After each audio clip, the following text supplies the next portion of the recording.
దోపిడీలో తిరుగులేదు మరి. అదే కారుమూరి. పందికొక్కులు ఇసుకను బుక్కేయడం గురించి మీకు తెలుసా? కానీ అది ఆంధ్రప్రదేశ్లో జరిగింది. వేల టన్నుల ఇసుకను పందికొక్కులు మింగేశాయి. ఇది నమ్మలేకపోతున్నారు కదూ. పోనీ ఇది నమ్ముతారా?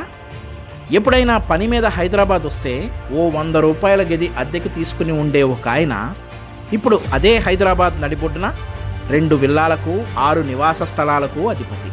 అంతేకాదు, షాద్ నగర్లో 70 కోట్ల రూపాయలతో, శంషాబాద్ దగ్గర 80 కోట్ల రూపాయలతో 2 స్టీల్ ఫ్యాక్టరీలు పెట్టాడు. పటాన్చెరులో ఏకంగా 160 ఎకరాల భూమిని కొనుగోలు చేశాడు. అదృష్టం కలిసొచ్చిందేమో అనుకుంటున్నారా? ఇంకొక ఆయన గురించి చెబుతా వినండి. ఓ రైస్ మిల్లులో వర్కర్గా జీవితాన్ని ప్రారంభించిన ఒక ఆయన ఏకంగా ఆంధ్రప్రదేశ్లో రైస్ మిల్లింగ్ పరిశ్రమనే శాసించే స్థాయికి ఎదిగాడు.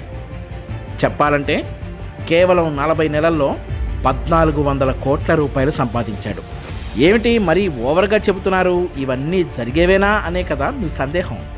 నిజంగా నిజం. చివరకు పందికొక్కులు ఇసుక బుక్కిన మాట కూడా నిజం. ఇప్పటి వరకు చెప్పిన ఈ 3 విషయాలన్నిటికీ సమాధానం తెలుసుకోవాలంటే ఒకే ఒక్క వ్యక్తి గురించి తెలుసుకుంటే చాలు. అతనే ఆంధ్రప్రదేశ్ రాష్ట్ర పౌర సరఫరాల శాఖ మంత్రి, తణుకు వైసీపీ ఎమ్మెల్యే కారుమూరి నాగేశ్వరరావు. ఈ ఆస్తులన్నీ ఆయన కష్టపడి సంపాదించినవి కావు. రాజకీయమే పెట్టుబడిగా అడ్డదారులు తొక్కి అవినీతి చేసి కారుమూరి అక్రమంగా సంపాదించిన ఆస్తుల్లో ఇవి కొన్ని మాత్రమే. తణుకు నియోజకవర్గంలో మట్టి, ఇసుక నుండి టీడీఆర్ బాండ్ల కుంభకోణం వరకు అన్నీ కారుమూరి నాగేశ్వరరావు చేసే అక్రమ దందాలే. పౌర సరఫరాల శాఖ మంత్రిగా రైస్ మిల్లర్లను సిండికేట్గా మార్చి రైతులను అడ్డంగా దోచుకుంటున్నాడు. రేషన్ బియ్యాన్ని అక్రమంగా మిల్లులకు తరలించి అక్కడ పాలిష్ చేయించి ఇతర రాష్ట్రాలకు, విదేశాలకు పంపిస్తూ బట్టబయలైన 7,000 కోట్ల రూపాయల బియ్యం కుంభకోణంలో కారుమూరిదే కీలక పాత్ర.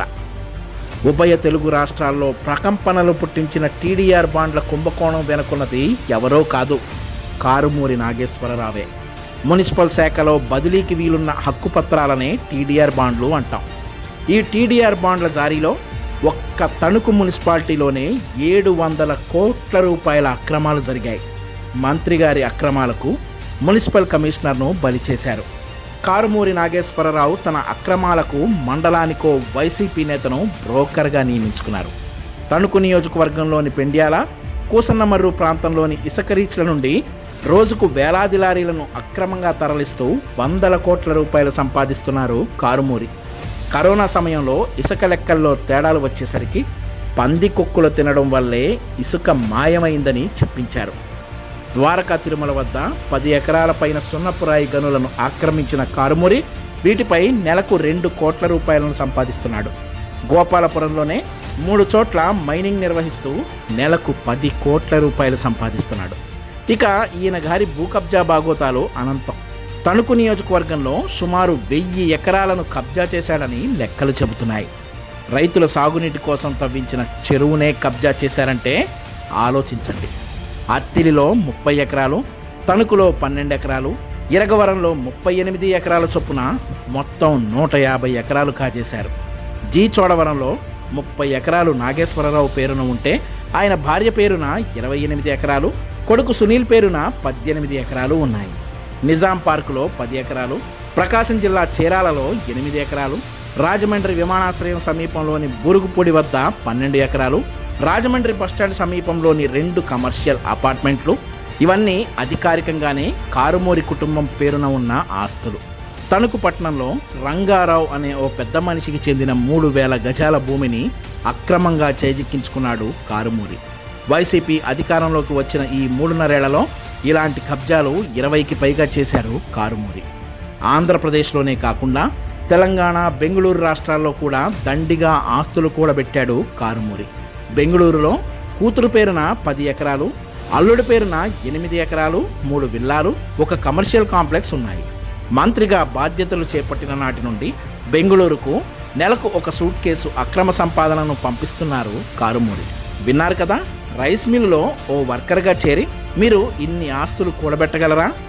అందుకోసం మీరు 100 జన్మలెత్తాలి. కానీ వైసీపీ నేతలు 3.5 ఏళ్లలోనే ఇవన్నీ సంపాదించారు. అంటే ఏ రేంజ్లో అక్రమాలు జరుగుతున్నాయో ఆలోచించండి. ఈ సంపాదనంతా ఎక్కడిది? ప్రజలది, అంటే మీది. మరి ఈ అక్రమార్కులకు శిక్షలు ఉండవా? ఉండవు. ఎందుకంటే ఈ రాష్ట్రానికి ముఖ్యమంత్రిగా పనిచేస్తున్న వ్యక్తే 1,00,000 కోట్ల రూపాయల అవినీతి చేసి 16 నెలలు జైలుకు వెళ్ళొచ్చాడు. మళ్ళీ ఏ క్షణం జైలుకు వెళ్తాడో తెలియదు. మరి అలాంటప్పుడు ఈ దోపిడీగాళ్లను శిక్షించేది ఎవరు? ఇంకెవరు? దోపిడీలో తిరుగులేదు మరి. అదే కారుమూరి. పందికొక్కులు ఇసుకను బుక్కేయడం గురించి మీకు తెలుసా? కానీ అది ఆంధ్రప్రదేశ్లో జరిగింది. వేల టన్నుల ఇసుకను పందికొక్కులు మింగేశాయి. ఇది నమ్మలేకపోతున్నారు కదూ. పోనీ ఇది నమ్ముతారా? ఎప్పుడైనా పని మీద హైదరాబాద్ వస్తే ఓ 100 రూపాయల గది అద్దెకు తీసుకుని ఉండే ఒక ఆయన ఇప్పుడు అదే హైదరాబాద్ నడిబొడ్డున 2 విల్లాలకు 6 నివాస స్థలాలకు అధిపతి. అంతేకాదు, షాద్ నగర్లో 70 కోట్ల రూపాయలతో, శంషాబాద్ దగ్గర 80 కోట్ల రూపాయలతో 2 స్టీల్ ఫ్యాక్టరీలు పెట్టాడు. పటాన్చెరులో ఏకంగా 160 ఎకరాల భూమిని కొనుగోలు చేశాడు. అదృష్టం కలిసొచ్చిందేమో అనుకుంటున్నారా? ఇంకొక ఆయన గురించి చెబుతా వినండి. ఓ రైస్ మిల్లులో వర్కర్గా జీవితాన్ని ప్రారంభించిన ఒక ఆయన ఏకంగా ఆంధ్రప్రదేశ్లో రైస్ మిల్లింగ్ పరిశ్రమనే శాసించే స్థాయికి ఎదిగాడు. చెప్పాలంటే కేవలం 40 నెలల్లో 1,400 కోట్ల రూపాయలు సంపాదించాడు. ఏమిటి మరీ ఓవర్గా చెబుతున్నారు? ఇవన్నీ జరిగేవేనా అనే కదా మీ సందేహం. నిజంగా నిజం. చివరకు పందికొక్కులు ఇసుక బుక్కిన మాట కూడా నిజం. ఇప్పటి వరకు చెప్పిన ఈ 3 విషయాలన్నిటికీ సమాధానం తెలుసుకోవాలంటే ఒకే ఒక్క వ్యక్తి గురించి తెలుసుకుంటే చాలు.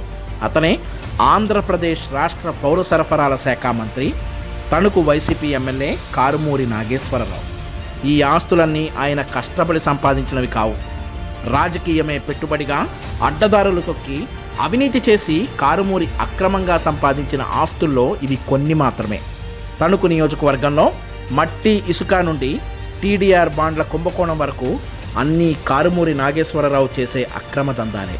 పౌర సరఫరాల శాఖ మంత్రిగా రైస్ మిల్లర్లను సిండికేట్గా మార్చి రైతులను అడ్డంగా దోచుకుంటున్నారు. రేషన్ బియ్యాన్ని అక్రమంగా మిల్లులకు తరలించి అక్కడ పాలిష్ చేయించి ఇతర రాష్ట్రాలకు, విదేశాలకు పంపిస్తూ బట్టబయలైన 7,000 కోట్ల రూపాయల బియ్యం కుంభకోణంలో కారుమూరిదే కీలక పాత్ర. ఉభయ తెలుగు రాష్ట్రాల్లో ప్రకంపనలు పుట్టించిన టీడీఆర్ బాండ్ల కుంభకోణం వెనుకున్నది ఎవరో కాదు, కారుమూరి నాగేశ్వరరావే. మున్సిపల్ శాఖలో బదిలీకి వీలున్న హక్కు పత్రాలనే టీడీఆర్ బాండ్లు అంటాం. ఈ టీడీఆర్ బాండ్ల జారీలో ఒక్క తణుకు మున్సిపాలిటీలోనే 700 కోట్ల రూపాయల అక్రమాలు జరిగాయి. మంత్రి గారి అక్రమాలకు మున్సిపల్ కమిషనర్ను బలి చేశారు. కారుమూరి నాగేశ్వరరావు తన అక్రమాలకు మండలానికో వైసీపీ నేతను బ్రోకర్గా నియమించుకున్నారు. తణుకు నియోజకవర్గంలోని పెండ్యాల, కూసన్నమర్రు ప్రాంతంలోని ఇసుక రీచ్ల నుండి రోజుకు వేలాది లారీలను అక్రమంగా తరలిస్తూ 100 కోట్ల రూపాయలు సంపాదిస్తున్నారు కారుమూరి. కరోనా సమయంలో ఇసుక లెక్కల్లో తేడాలు వచ్చేసరికి పందికొక్కులు తినడం వల్లే ఇసుక మాయమైందని చెప్పించారు. ద్వారకా తిరుమల వద్ద 10 ఎకరాల పైన సున్నపురాయి గనులను ఆక్రమించిన కారుమూరి వీటిపై నెలకు 2 కోట్ల రూపాయలను సంపాదిస్తున్నాడు. గోపాలపురంలోనే 3 చోట్ల మైనింగ్ నిర్వహిస్తూ నెలకు 10 కోట్ల రూపాయలు సంపాదిస్తున్నాడు. ఇక ఈయన గారి భూ కబ్జా బాగోతాలు అనంతం. తణుకు నియోజకవర్గంలో సుమారు 1000 ఎకరాలను కబ్జా చేశాడని లెక్కలు చెబుతున్నాయి. రైతుల సాగునీటి కోసం తవ్వించిన చెరువునే కబ్జా చేశారంటే ఆలోచించండి. అత్తిలిలో 30 ఎకరాలు, తణుకులో 12 ఎకరాలు, ఇరగవరంలో 38 ఎకరాల చొప్పున మొత్తం 150 ఎకరాలు కాజేశారు. జీ చోడవరంలో 30 ఎకరాలు నాగేశ్వరరావు పేరున ఉంటే ఆయన భార్య పేరున 28 ఎకరాలు, కొడుకు సునీల్ పేరున 18 ఎకరాలు ఉన్నాయి. నిజాం పార్కులో 10 ఎకరాలు, ప్రకాశం జిల్లా చీరాలలో 8 ఎకరాలు, రాజమండ్రి విమానాశ్రయం సమీపంలోని బురుగుపూడి వద్ద 12 ఎకరాలు, రాజమండ్రి బస్టాండ్ సమీపంలోని 2 కమర్షియల్ అపార్ట్మెంట్లు, ఇవన్నీ అధికారికంగానే కారుమూరి కుటుంబం పేరున ఉన్న ఆస్తులు. తణుకు పట్టణంలో రంగారావు అనే ఓ పెద్ద మనిషికి చెందిన 3,000 గజాల భూమిని అక్రమంగా చేజిక్కించుకున్నాడు కారుమూరి. వైసీపీ అధికారంలోకి వచ్చిన ఈ 3.5 ఏళ్లలో ఇలాంటి కబ్జాలు 20కి పైగా చేశారు కారుమూరి. ఆంధ్రప్రదేశ్లోనే కాకుండా తెలంగాణ, బెంగళూరు రాష్ట్రాల్లో కూడా దండిగా ఆస్తులు కూడబెట్టాడు కారుమూరి. బెంగళూరులో కూతురు పేరున 10 ఎకరాలు, అల్లుడి పేరున 8 ఎకరాలు, 3 విల్లాలు, ఒక కమర్షియల్ కాంప్లెక్స్ ఉన్నాయి. మంత్రిగా బాధ్యతలు చేపట్టిన నాటి నుండి బెంగళూరుకు నెలకు ఒక సూట్ కేసు అక్రమ సంపాదనను పంపిస్తున్నారు కారుమూరి. విన్నారు కదా, రైస్ మిల్లులో ఓ వర్కర్గా చేరి మీరు ఇన్ని ఆస్తులు కూడబెట్టగలరా? అందుకోసం మీరు 100 జన్మలెత్తాలి. కానీ వైసీపీ నేతలు 3.5 ఏళ్లలోనే ఇవన్నీ సంపాదించారు. అంటే ఏ రేంజ్లో అక్రమాలు జరుగుతున్నాయో ఆలోచించండి. ఈ సంపాదనంతా ఎక్కడిది? ప్రజలది, అంటే మీది. మరి ఈ అక్రమార్కులకు శిక్షలు ఉండవా? ఉండవు. ఎందుకంటే ఈ రాష్ట్రానికి ముఖ్యమంత్రిగా పనిచేస్తున్న వ్యక్తే 1,00,000 కోట్ల రూపాయల అవినీతి చేసి 16 నెలలు జైలుకు వెళ్ళొచ్చాడు. మళ్ళీ ఏ క్షణం జైలుకు వెళ్తాడో తెలియదు. మరి అలాంటప్పుడు ఈ దోపిడీగాళ్లను శిక్షించేది ఎవరు? ఇంకెవరు? మీరే.